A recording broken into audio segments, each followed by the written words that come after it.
Five Run Away Together by Enid Blyton, dramatised by Edward Phillips.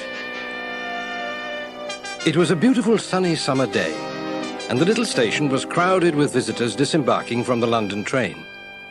Georgina, waiting on the platform to meet her cousins, was dressed, as usual, exactly like a boy, in jeans and jersey, with her dark hair cropped short. She peered anxiously through the crowds, and suddenly, there they were at last. Julian?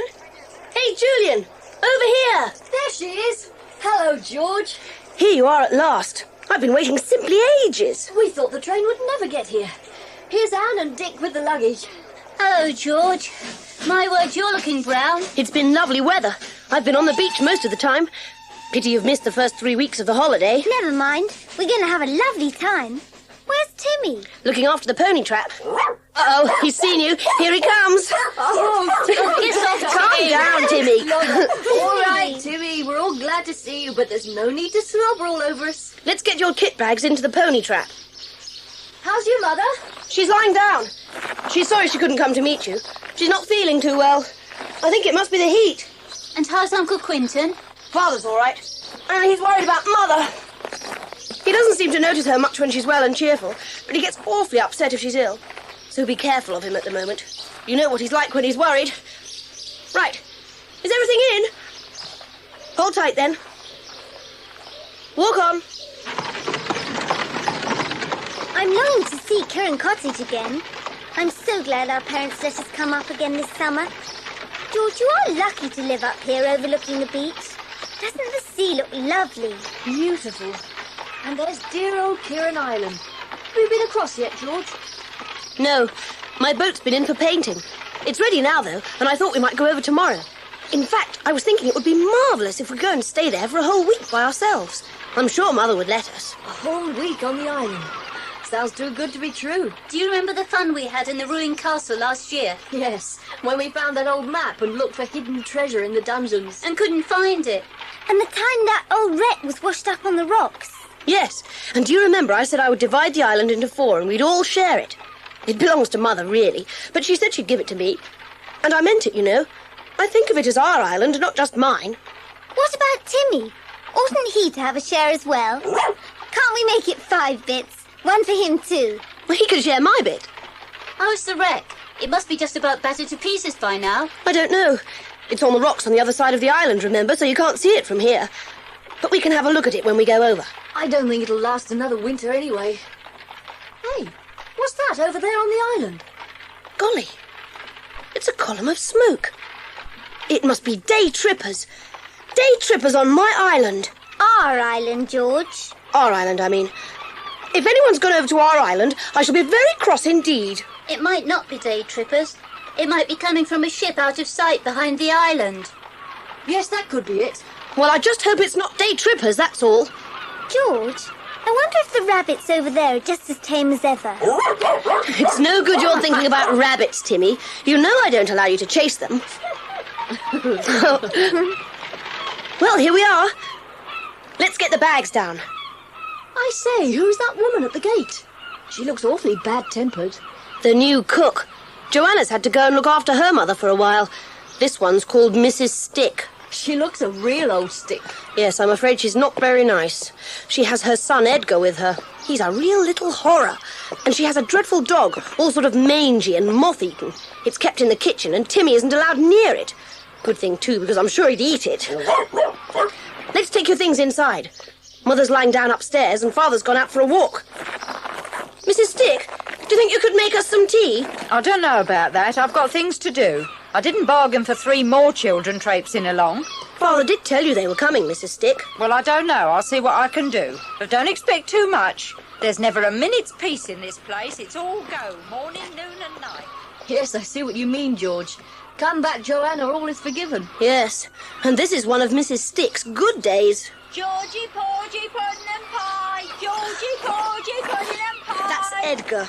He's always singing that, ever since he found out that I don't like being called Georgina. He thinks he's being clever.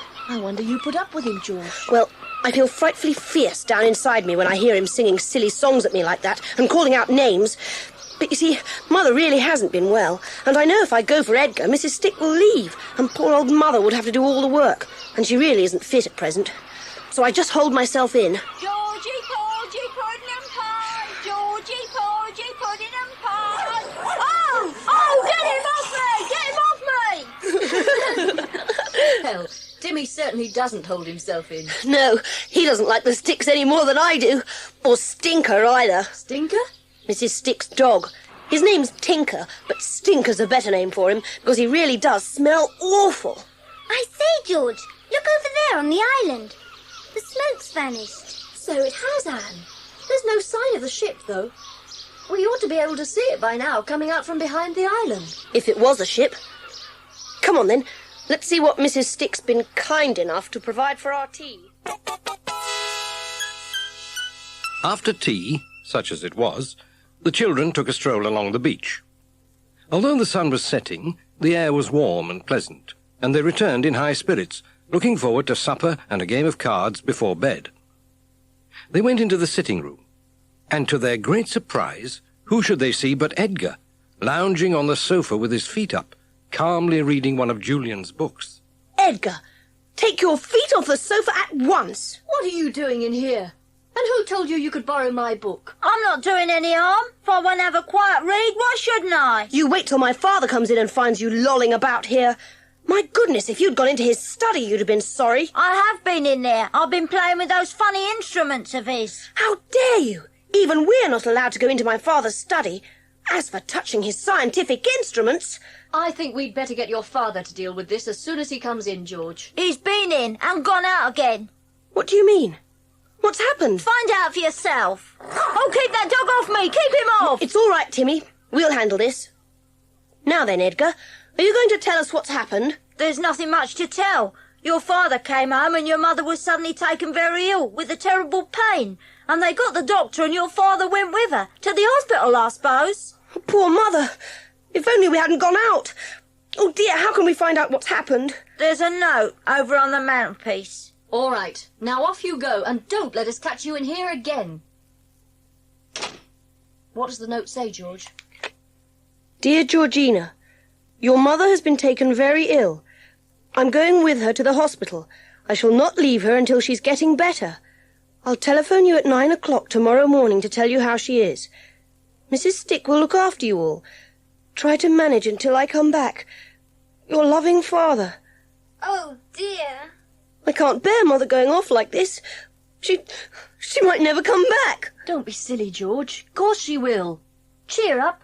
It isn't like you to give way like this. But I didn't even say goodbye. I must go and find her and see how she is. You don't know where they've taken her. And if you did, they probably wouldn't let you in. Well, I suppose you're right. But still, it's just not... What do you mean, upsetting my Edgar and setting that dog of yours onto him? How dare you? He only got what he deserved, Mrs. Stick. He'd no business to be in here just because George's mother and father are away. That's right, Mrs. Stick. Now, could we please have some supper if it's not too much trouble? You're downright insolent. If I have any more nonsense from you, I'll get you no supper, nor any other meals either.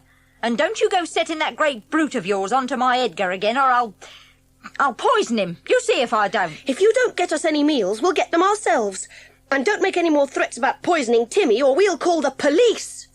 Now, there's no call to be nasty. We've all had a bit of a shock and we're all upset. There's no need to start talking about the police. No need at all. I'll see what I can do about supper. Come along, Edgar. Georgie, Porgy, pudding and pie. Georgie, Porgy, pudding and pie. The children were quite surprised at the effect their mention of the police had had on Mrs. Stick. She did indeed provide them with quite a reasonable supper, and they went to bed happy in the knowledge that at least they would hear from Uncle Quentin the next morning. They were up bright and early before the Sticks were about, and they decided to go down for a swim before breakfast and Uncle Quentin's 9 o'clock telephone call. They arrived back a few minutes before 9, and to their great dismay, as they reached the cottage, they heard Mrs. Stick speaking on the telephone in the hall. Oh, yes, sir. Everything is quite all right. I can manage the children, sir, even if they do make things a bit difficult. Yes, sir. Of course, sir. Well, sir, it's lucky my husband is home on leave from his ship because he can help me, like, and make things a bit easier. Don't you worry about nothing, sir. And don't you bother to come back till you're ready. Give me that phone. Father, it's me, George. How's Mother? We shan't know for sure until the day after next. I shan't come back until I know she's better. But, Father, it's awful here without you and Mother. Mrs. Stick is so horrid and we don't... Now, Georgina, Mrs. Stick has just told me that everything's fine. I'm very upset and worried, and I want to be able to feel I can tell your mother that you're all right and everything is going smoothly at home. But it isn't. We can manage on our own. We don't need Mrs. Stick. Good gracious me, what can you be thinking of, Georgina? I did hope that you would be sensible and... Here, Julian, you talk to him. Good morning, sir. This is Julian. I'm glad my aunt is no worse. Well, she will be if she thinks things are going wrong at Kirrin Cottage. Can't you manage, George, and make her see reason? Surely you can all put up with Mrs. Stick for a few days? I tell you frankly, Julian, I am not going to sack Mrs. Stick in my absence. I want the house ready for me to bring your aunt back to when she's better. Now, that's my last word on the subject. But, sir, I must tell you that... Hello? He's rung off. Serves you right. Now you know where you stand. I'm here and I'm staying here, on your uncle's orders. What's going on here? What's all this noise? Who are you? Stick's my name. Who are you? I live here. This is my father's cottage, and you've no right to... Oh, yes, I have. I've every right. My wife's the cook here, isn't she? My ship's in and I'm on leave. Your father arranged with my wife that I could stay here when I was on leave. So what are you going to do about it? Now, look here. No, you look here, Sonny. My missus has told me all about you lot and that dirty great dog of yours, and how you're always picking on my Edgar. Well, you cut it out while I'm here, see? Otherwise you'll have to answer to me. And you'll get your meals when it suits us, and you won't get nothing unless you behave. Do I make myself clear? That day was just about the most miserable the children had ever spent. The Sticks behaved as if they owned the house, and the children began to feel more and more desperate. They were provided with only the skimpiest of meals, and that with a very bad grace. In the evening, they all met in George's room to discuss the situation. What are we going to do about the Sticks? Well, we can't go on like this, that's certain. We can't make them go away, so that leaves only one thing. What's that? We'll go away ourselves. What? But, George, where can we go? To Kirrin Island, of course. Remember I suggested we should spend a whole week there? Well, now's our chance. There's nothing stopping us. My boat's all ready. Now, wait a minute. I think it's a very good plan, but there are lots of things we've got to think about very carefully. First of all, what are we going to eat? Oh, that's easy. Mother has a store cupboard where she keeps dozens and dozens of tins of food, in case we ever get snowed up in the winter and can't go to the village. And I know where she keeps the key. Splendid. We can make a list of what we take and replace everything when we come back. It'll be my birthday soon, and I'm sure to get some money from my father. What's in the cupboard, George? Everything we want. Tins of soup, meat, fruit, tinned milk, sardines, biscuits. Well, that's the biggest problem solved. Now, what about water, George? Is there any on the island? Well, I suppose there is some in that old well. We'll have to take a bucket and a rope. But we'll take 2 or 3 big containers of fresh water as well, just in case. I've got my little stove for boiling water and heating things up, and we can take methylated spirits and matches, and plenty of candles. We can't use our torches all the time. The batteries would soon run out. Where are we going to sleep at night? There's a room in the castle we can use. It's the only one left which has walls and a roof. It should be dry enough. We can collect heather for our beds and cover it with rugs. We'll take all the rugs we can find and some cushions for pillows. Isn't this thrilling? I don't know when I felt so excited. I feel like a prisoner escaping to freedom. Won't the Sticks be amazed when they find us gone? We'll have to decide what to say to them. We don't want them sending people after us to the island, making us come back. I don't think they should know we've gone there. I know what we'll do. There's a train that leaves the station at about 8 o'clock in the morning, which would be the one we'd catch if we were going back to our own home. We'll find a timetable, leave it open on the dining room table, as though we'd been looking up the train time, and then we'll all set off across the moor at the back of the house, as if we were going to the station. Yes, and then the Sticks will think we've gone to catch the train back home. They'll never guess we've gone to the island. That's a good idea. But how shall we know when Mother and Father are back? Is there anyone you could leave a message with, George? And also leave 2 of the kit bags with our clothes in? Someone you could really trust? Alf, the fisher boy. He used to look after Timmy for me when I wasn't allowed to have him in the house. I know he wouldn't give us away. Right. We'll call on Alf before we go, then. Now, come on, we've got a lot to do. And we're going to have to be very, very quiet. Luckily for the children, the Sticks were extremely sound sleepers. They managed to sneak out of the cottage and load everything up in George's boat without waking them, though they had to make several trips, and it was nearly morning before they had finished. Then, just as the Sticks were getting up, they found the train timetable, left it open on the dining room table, and crept out of the house by the back door. They set off across the moors, and when they were out of sight of the cottage, they doubled round to the beach and found the boat. It was a lovely sunny day with a calm sea, and they arrived at the island in no time at all. But then they ran into their first problem. The room in the ruined castle, which they had hoped to sleep in, was completely uninhabitable. The roof and part of the walls had fallen in, and the place was damp and unfit to live in. And then Julian suggested that there might possibly be somewhere on the old wreck where they could store their things and find a sheltered place to sleep. They decided to cross the island and take a look at once. The wreck was nearer to the shore than it had been the previous summer, and they clambered over the rocks and up onto its sloping deck without difficulty. Poor old wreck. She's been battered about a good bit this last winter, hasn't she? I don't think we'll be able to sleep here, Julian. It looks awfully dangerous. Yes, there are a lot more holes in her side, and part of her mast is gone, and quite a lot of the deck. Oof, what a horrid smell. Do all wrecks smell like this? I don't think I'll go and look down in the cabins like we did last time. The smell will be worse down there. I don't think any of us should go below. It's too risky. The whole ship's falling to pieces. I'm half afraid we're going to go through the planking at any minute. We certainly shan't be able to sleep on board or even store our things here. It's out of the question. Which still leaves us with a problem. I think we'd better have I say, come over here, quick! I found something! What is it, Dick? What's the matter? Look! That wasn't here when we came last summer, surely. It's a little black trunk. No, that wasn't here before. It's not been here long either. It's quite new and dry. Whoever does it belong to? And why would they leave it here? So there has been someone on the island.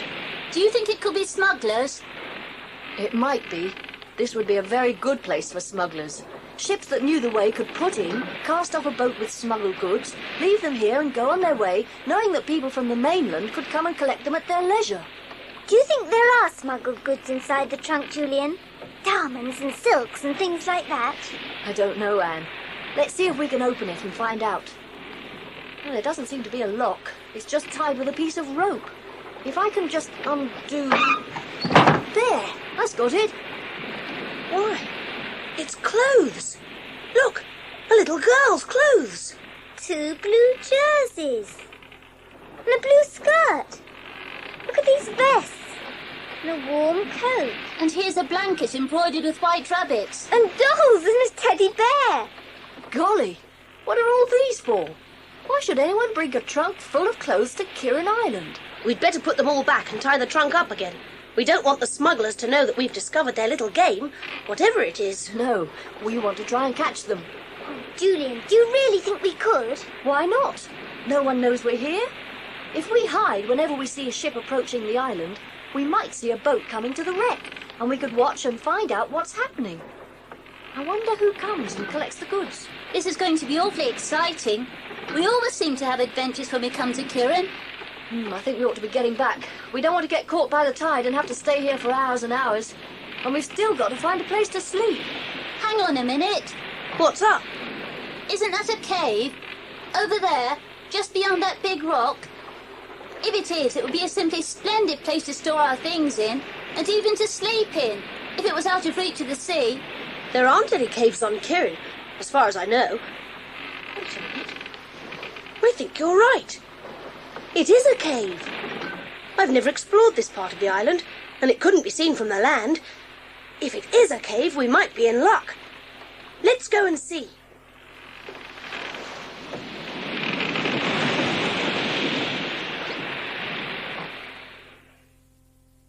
It took the children about 10 minutes to clamber ashore from the wreck and make their way along the rocky coast.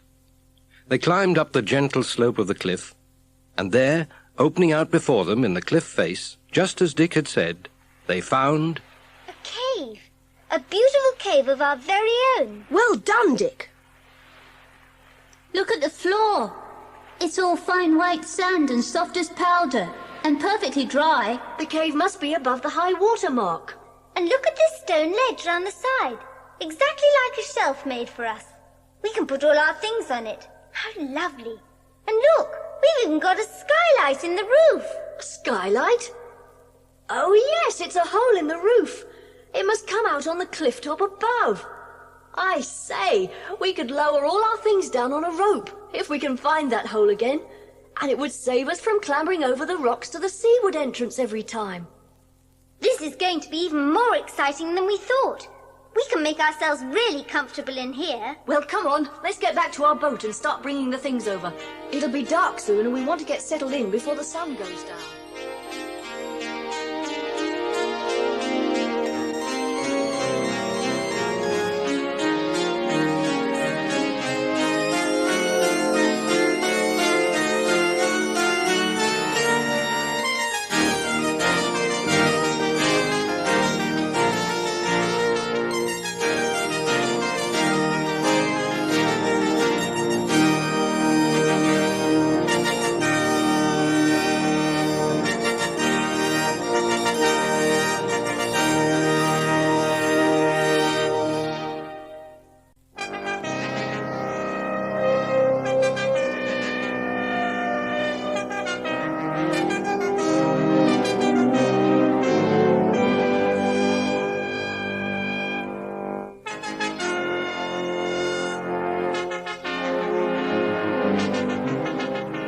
They found the hole on the cliff top almost completely hidden by a great clump of blackberry bushes. Then they moved all their stores over and lowered them down with Julian's rope. Julian made a sort of ladder by tying a series of knots in the rope, which made it easier for them to get in and out of the cave. Timmy couldn't climb down, of course, but he just jumped into the hole. Luckily, the sand-covered floor of the cave cushioned his fall. After a splendid supper, Anne and Dick turned in, and George and Julian went up to the cliff top to keep watch. It was quite dark at first, but soon the moon came up and they could see the wreck on the rocks below them, a vague outline in the shadows. It was so warm and pleasant on the cliff top that before long they both dozed off. There was no sound but the soft breaking of the waves on the shore below. But then, faintly in the distance, there was something else.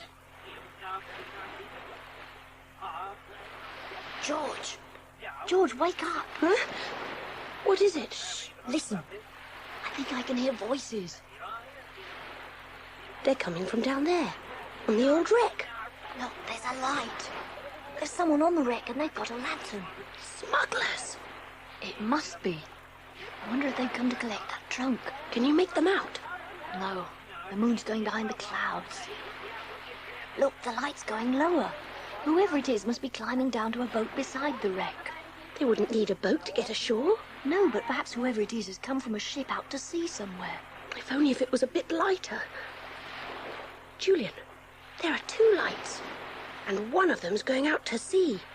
It must be a boat. George, isn't that a light flashing out there on the horizon? Yes, it is. It must be the smuggler's ship. They've brought something in and now they're going back.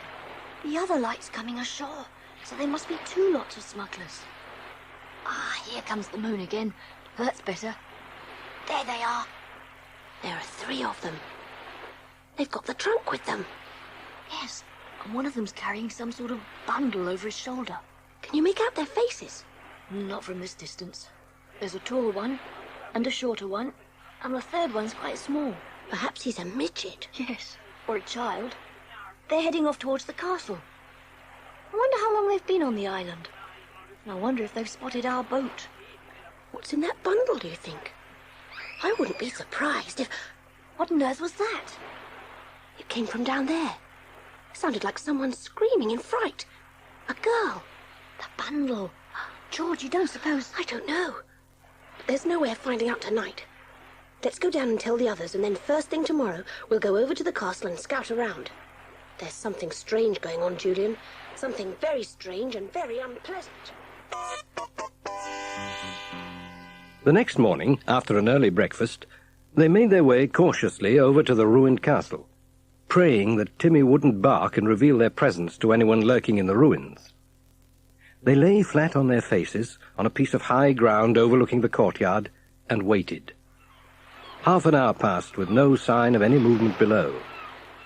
They were just about to give up when, suddenly, 3 figures and a dog emerged into the sunlight from the steps leading down to the dungeons. Why, it's Mr. Stick. And Mrs. Stick. An old spotty-faced Edgar. There's your midget, George. And look, there's Stinker. Golly, don't tell me the Sticks are the smugglers. They've come up from the dungeons. Do you suppose that's where they're hiding the smuggled goods? Look out. I think old Stinker spotted us. He's coming this way. Keep down. He may just be chasing a rabbit. Keep quiet, Timmy. Hold him, George. Timmy. Come back here, you stupid animal. Oh, gosh, that's torn it. Ma, look, there's another dog. He's fighting with Tinker. Tinker, come here at once. You here? Stand back, Clara. I'll take a pot at him. No, don't. You might hit Tinker. Let's got rid of him, Pa. Tinker, are you all right? Oh, you poor thing. Where'd that dog go? Did you see Edgar? No, Pa. I think you missed him. Pa, it didn't half look like the dog the children had at the cottage. What are you talking about? They've gone home, haven't they? Course they have, you stupid boy. We saw them sneaking out the back door, didn't we? That must have been a stray dog left here by some day tripper. You'd have better keep away from here. I won't miss next time. Well, it looked like the same dog to me. Well, I don't see how it could be. But if it is, that means those kids are on the island somewhere. But if they're here, how are we going to... All right. We don't know for certain, do we? But if they are here, we'll soon find them. Their boat's got to be around somewhere, and there can't be too many places for them to hide. Anyway, they can't go far. We got plenty of time to get a bite to eat, and then we'll take a look round. And I'll bring my gun with me. Oh, Timmy, what have you done? You've given the game away. Well, at least we know for certain that the Sticks must be mixed up in this smuggling business. They didn't come to the island to look for us. Yes, but we still don't know for sure exactly what's going on, or who it was that screamed last night. Well, we can't risk trying to find out any more just now. Mr. Stick is dangerous. He's got a gun, and I don't think he'd hesitate to use it. Hadn't we better go back to our boat and go home while they're in the dungeons? Well, we could do that. But if we lie low and stay under cover, we might have another chance later tonight. I vote we get back to the cave. With any luck, they'll never find the hole on the cliff. It's very well hidden, and we only found it because we knew it was there. Then if the Sticks don't find us, they may think they were mistaken, and we'll have another chance tonight to see what's going on. And so they made their way quickly back to the cave and spent an uncomfortable hour listening for any sound of the Sticks on the cliffs above. They were just beginning to think that perhaps, after all, the Sticks weren't going to search this part of the island, when suddenly they froze in I alarm. was mistaken. We looked all over. There's no sign of them. There's nowhere up here they could be hiding. But what about that boat? Well, we don't know it was theirs, do we? Could be anybody's. I'm fed up with this lark. We'll just take a look in this clump of bushes over here, and if they're not here, we'll go back. Come on, Clara, give me a hand. Edgar, you go and look over there by those blackberry bushes near the edge of the cliff. And if you fall over, don't expect me to come and rescue you. All right, Pa.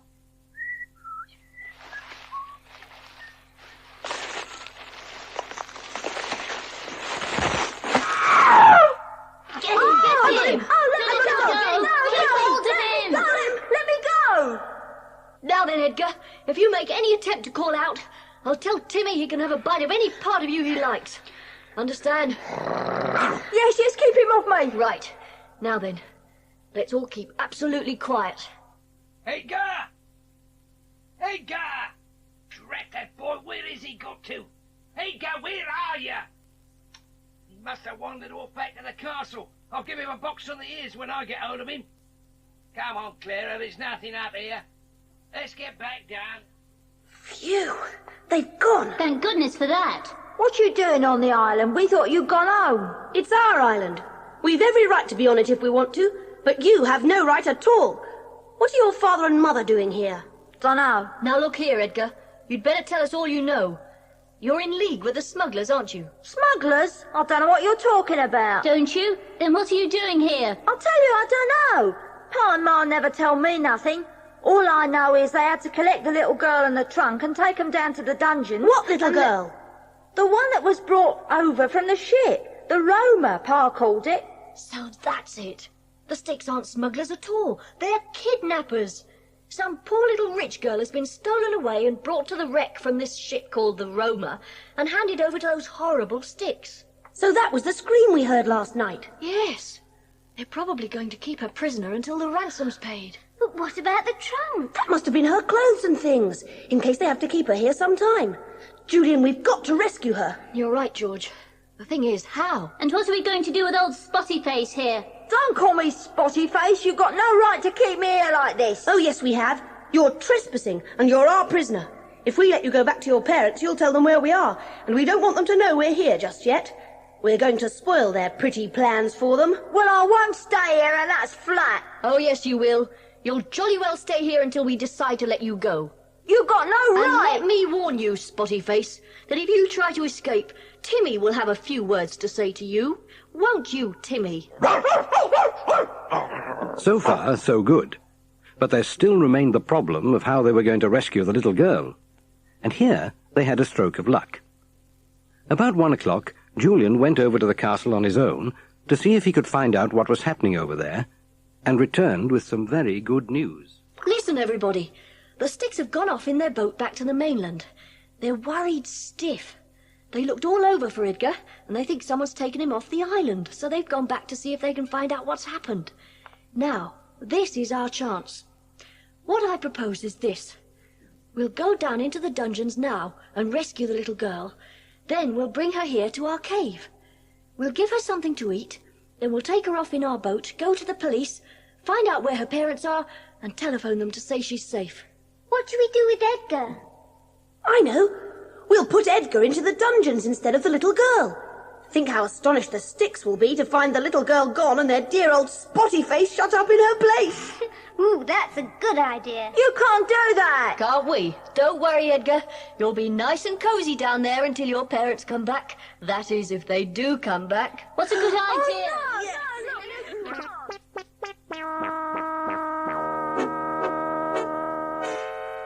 So up the rope they went, one after another. Edgar refused to go at first, but with Timmy snapping at his ankles below, he soon changed his mind and went up very quickly indeed, and was hauled out at the top by Julian. Across the cliffs they went, over the low wall of the castle, and down into the dungeons. They came at last to a room with a big wooden door, bolted on the outside. Is this the place? Yes. Hello in there. Are you all right? We've come to rescue you. Hello? Who are you? Oh, please hurry. It's so dark in here. Just undoing the door. Don't be afraid. You'll soon be safe. Oh, thank you, thank you. I was so frightened. Everything's all right now. You're quite safe. Where am I? What's been happening? You were kidnapped. But don't worry, it's all over now. We want you to come with us back to our cave, and we'll tell you all about it. I'm so glad to be out of that horrid dungeon. This is Timmy, our dog. Hello, Timmy. What's your name? Jennifer Armstrong. What's yours? George. And this is Julian, Dick, and Anne. This is Spotty Face. He isn't a friend of ours. It was his father and mother who put you here. Now we're going to leave him here in your place. It will be a nice surprise for them when they get back. Now, look here. Come on, Edgar. You can have a taste of what Jennifer has had. It'll do you good. No, you Yes, can't we leave will. me Don't- here. No, you can't. I'll starve to death. No, you won't. There's the food and water that was left for Jennifer, so just help yourself. Cheerio, Edgar. I say, Julian, do you suppose these dungeons are haunted? Come on, let's get back. I don't know about you, but I'm starving.